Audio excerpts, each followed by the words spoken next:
Welcome to the Eastwood, Tulsa podcast. My name is Jeremy Rhodes, your host. This is our pastor, Gordon Small. Good morning. It's good to see you, brother. You too. Hey, you're looking kind of festive. It's March, and yeah, and I know I've got the wrong colors on. No, you got your green on. Yeah. I mean, that's what in America, it's all about the shamrock. And I want green grass and warm weather. Do brother. you? Yes, Are you ready for it? I'm ready.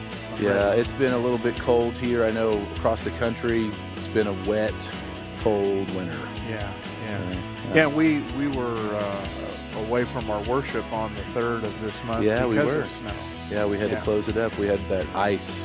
Yeah. Oklahoma, we get a little bit more ice than we do snow most of the time when we have stuff, until we get that 20 inches of blizzards, that happen every other year. Yeah. So you're ready for green grass. You're ready to mow.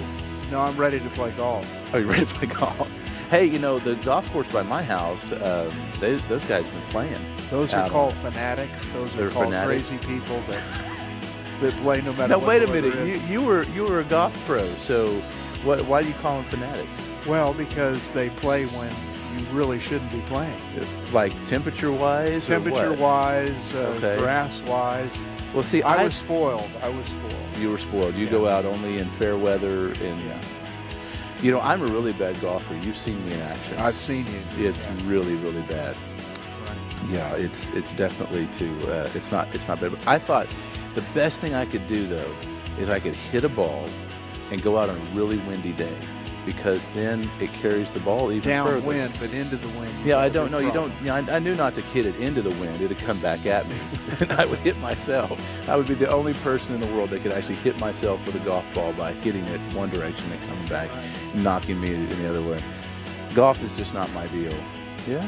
So that's good. So you're already ready to mow the yard. Play golf. Play golf. Somebody else is gonna be mowing the yard for you. Well, we're at this time of the year, and a lot of things that we've been having a lot of conversations about just where our culture is today in America. What is the culture like inside of the American church? We're here in Tulsa, Oklahoma. Used to be called kind of Mecca for a lot of Christianity across the United States because of so many Bible schools, so many really influential churches, ministries, world missions as well, birthed out of Tulsa. And there's still a lot of that's going on, but we've obviously seen a lot of change in Tulsa. We've seen a lot of change across our country. I remember it's been several years ago now when our president announced that we were no longer a Christian nation. And it just seems like if I look at that, and he was probably saying a truth from a trend perspective, because so many people were no longer going to church. So many people were not really recognizing the fact or identifying with a lifestyle of church or Christianity, even though they still would believe in Jesus. But it wasn't there. So we've seen downturn. We've seen the attendance in churches. We saw just recently in annual reports that came out of the Southern Baptist Convention of just where it's still continuing to trend downward. Yeah. Attendance trends down. We've seen the fact of, people that used to be every week attenders now are every other week attenders or once a month attenders. Our lives are busy. And when it comes to the issue of sharing our faith and being a light and having gospel conversations, that seems to be a thing that just we don't do anymore. Yeah. Evangelism seems dead. What is your take on things like that you're seeing trends in our culture? Just personally, I think very few people are engaging people in their everyday life in a lifestyle way with the gospel. Mm-hmm. I think very few people are inviting people to church. I'm talking in big generalities. Right. Obviously, there are churches that are really growing, and I think that it's because maybe God is not really working in us where we have something to share, unfortunately, because whatever you're passionate about, you're going to share about. Right. And so just in my heart, I want to do that. We just returned from a trip to Mexico where that is our main focus. Right. And we've always talked about how when we get back to the States, we need to do what we did on the mission trip. And why don't we do that? I think part of it is the busyness of our culture. Mm-hmm. Now, my children are grown, but families that have small children Yeah, and we're in are that boat. busy.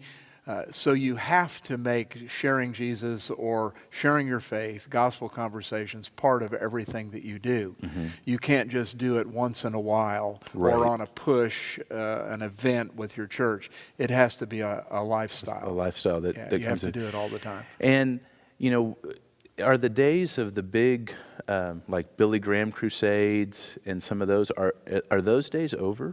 I don't think so. There's one guy that I really like to watch, Greg Lowry, that has an evangelistic, really a great message, I think. And I watch some of his podcasts and his messages to the church. And he's equipping his people to share the gospel. I really think he's doing that. And then a guy in Florida named Jimmy Scroggins who does the three-circle evangelism, and he's equipping his people to turn everyday conversations into gospel conversations. I like that. Yeah. I like that approach. You know, in the next couple of weeks, let's do a podcast just on the three circles. We and need share to do that. Let's do that. It's simple. It is a plan, and we've done every plan here at Eastwood. We've done CWT, continuous witnessing training. We've done EE, evangelism explosion, the Roman road. We've done everything. Kind of thing that you can think of. Right. And when it's pushed and when people are involved, they share, but it needs to be more than just a spurt. It needs to be a culture, as you've been talking to me about. What do you mean by that, a culture of evangelism? A culture, you know, every society has a culture. It's their pattern of behavior. It's the things that they gravitate to. It's the things that's easy to pick up. Things that change that culture are music, entertainment, politics have some to do with the climate. Language has a lot to do with that. The things that we just come interested in, you know, in the entertainment industry, that is also the sports industry. And sports are huge in the United States. I mean, I know my girls are volleyball players. They play in school. They play club ball. We travel because of that. So I know when you're talking about busyness in people's lives, I understand that completely because we're there. Yeah. We're with those other families. Some of them are older, some of them are younger as far as the adults, but the families are there. They're moving and going, and you're running from practice to school to going away for a tournament or wherever it is that whatever sport it is. But it's constant. It's constant. So, you know, it's very easy to get wrapped up in all the busyness, which that is our culture. We are busy, and then we are distracted. Yeah. We are very distracted. You know, do you know there's a new thing on all the phones? I don't know about Android because I'm not an Android user, but it's about screen time and setting limits. I get it. On how much screen time that you use in front of whether it's an iPad or it's an iPhone for me, since I'm an Apple user, to begin to limit that. So I started doing that with my youngest daughter. And so now she's complaining. Now yesterday she used over 5 hours of screen time. And it wasn't to do homework or it wasn't school related. And I can see exactly how much time she was spending on social media, how much she was doing on what is considered entertainment, YouTube videos, etc. And when you start taking an evaluation of the amount of time that what you're doing on your phone, you begin to see just how distracted we are. So I look at our culture today. We are very busy and we are very distracted. Right.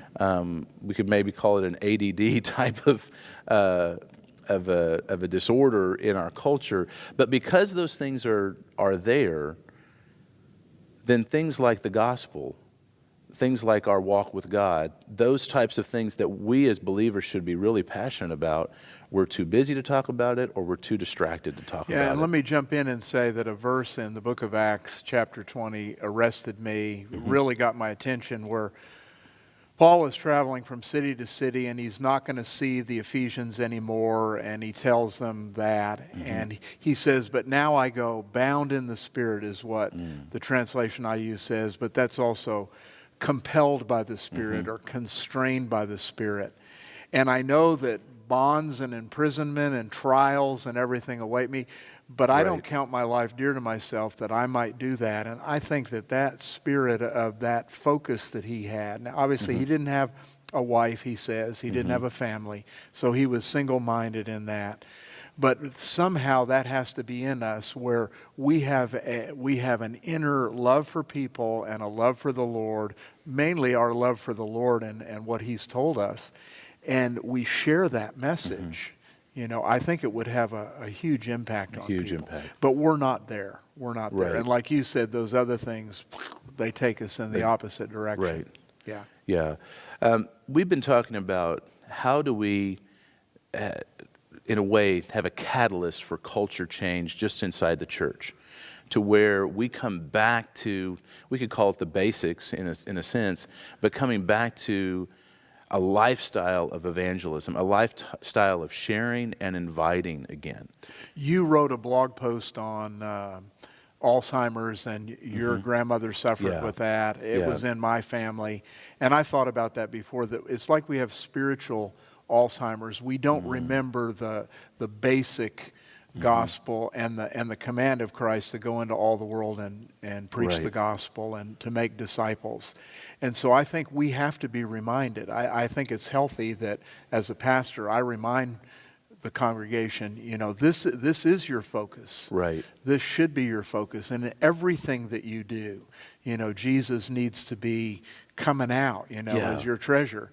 And if He is, then you're going to share it with Him in a natural way, not in a Let me tell something that happened right after I became a Christian. I was going into a pancake house to eat. I was single at the time, and this guy met me, and it was awkward because it looked like he did it on purpose. And till this day, I think he did. He dropped his briefcase right in front of me. Then he picked it up and said, "Oh, do you know Jesus as your Savior?" It was pretty obvious. It was pretty obvious that he had staged that whole deal. Okay. And he's the only guy that I know of that I can remember that's ever intentionally tried to share the gospel with me, other than a Jehovah's Witness, which is not a gospel, or a Mormon.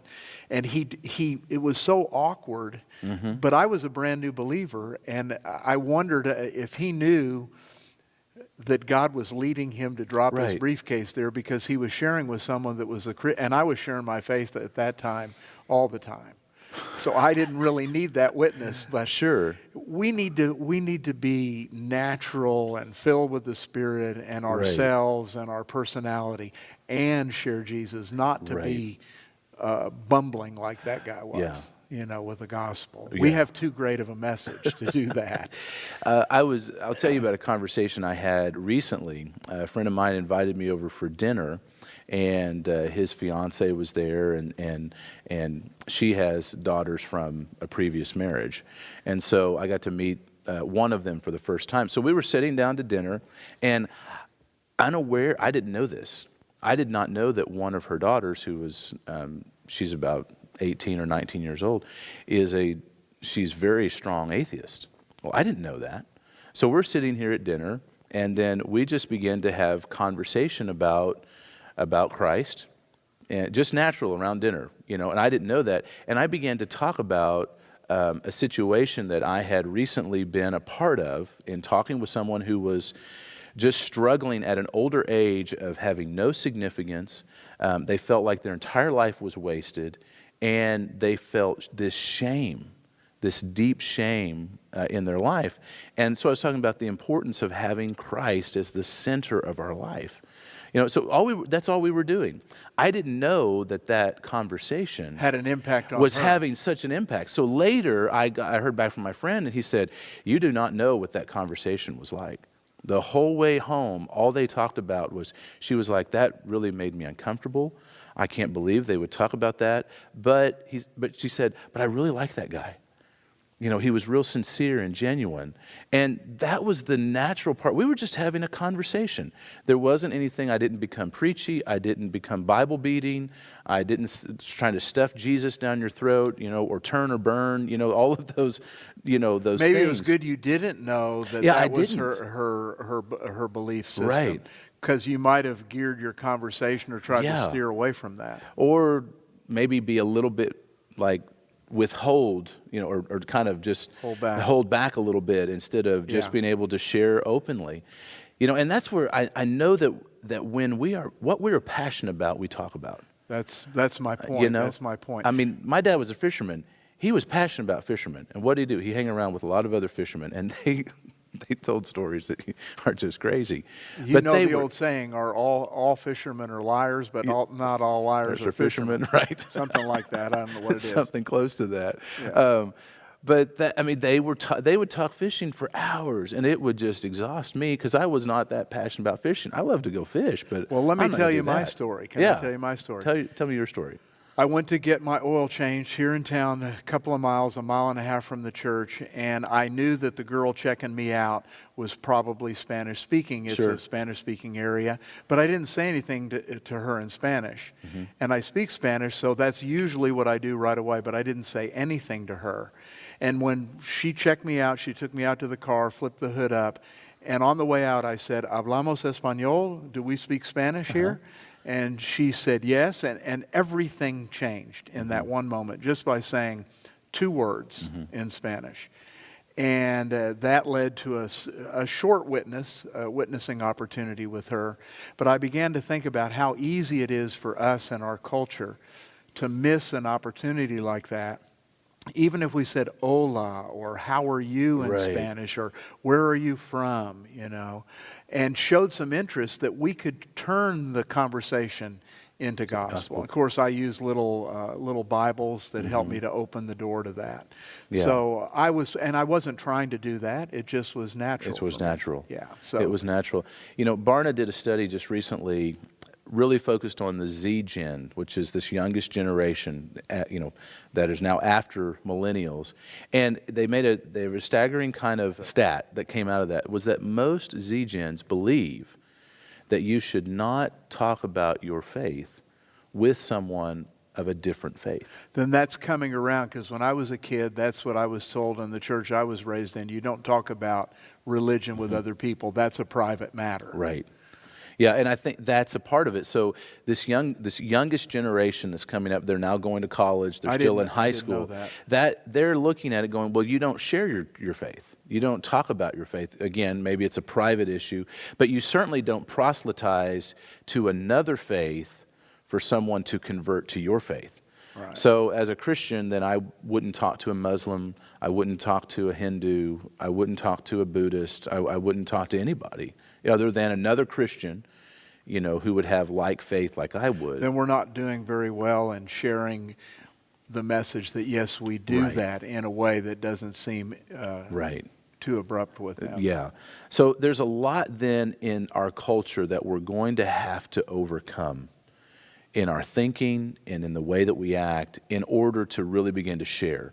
And that's really what we want to begin to explore over these next couple of podcasts together. Yeah. There's some slogans or statements that we're talking about. You've been talking about in some of the preaching series that you're doing about being the difference. Yeah. It's not this.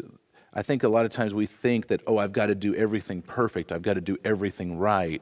And really, it's about that single conversation like we just talked about. It's small actions. We see commercials like that where someone says, this drug changed my life, or this particular place that I went changed my life. Oh, yeah. Yeah, well. I've heard so many things, especially about all the new, the cannabis stuff, since all of that is a little bit more legal, all these different oils and liquids and stuff that are helping people, and I wouldn't doubt that they don't. Right, and our message really does change. Yeah, this is eternal change. Yeah, which is huge. So we've got the best message in the world to share. The best news, the best news, and why we keep it to ourselves. Yeah, it's crazy. Well, obviously, we're going to continue talking about this over the next couple of podcasts about you being the difference, being a difference maker, you could say.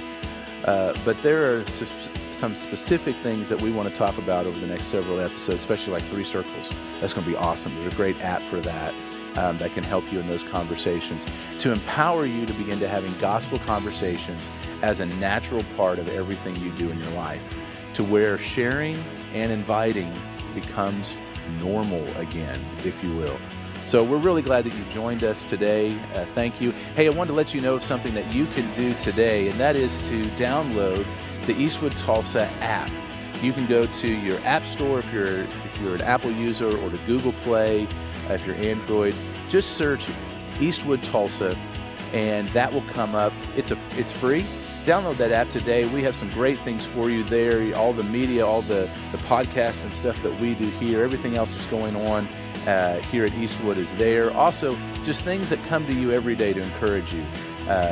Blog posts and scriptures of the day, and more things are going to be happening just to continue to encourage you in your walk with the Lord every day, to where you truly are being the difference in your sphere of influence and to your world around you. So thanks again for joining us today, Pastor. This has been good. Yeah, it's good to talk. It's good, and we're going to see you next time as we take the truths of Sunday into every day of the week. God bless you. Blessings.